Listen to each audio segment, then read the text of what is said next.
Any money where I get like this, now enjoyment. Don't worry about my future. My yam, my smoked catfish, my grain, my seasoning cube, my scotch bonnet pepper, my salt, my palm oil, my onion, and my oba. I didn't add crayfish or prawn, but feel free to add if you like.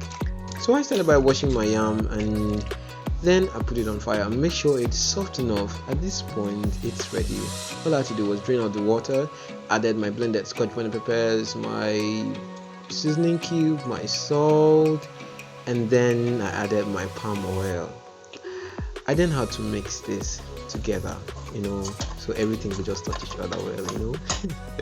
And then I added my onion, my green, but before adding, don't forget to wash thoroughly, if possible with salt, to get rid of sand and dirt.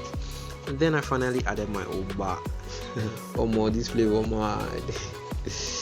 Okay, then I tried to arrange them and then finally started mixing everything together. Just like that.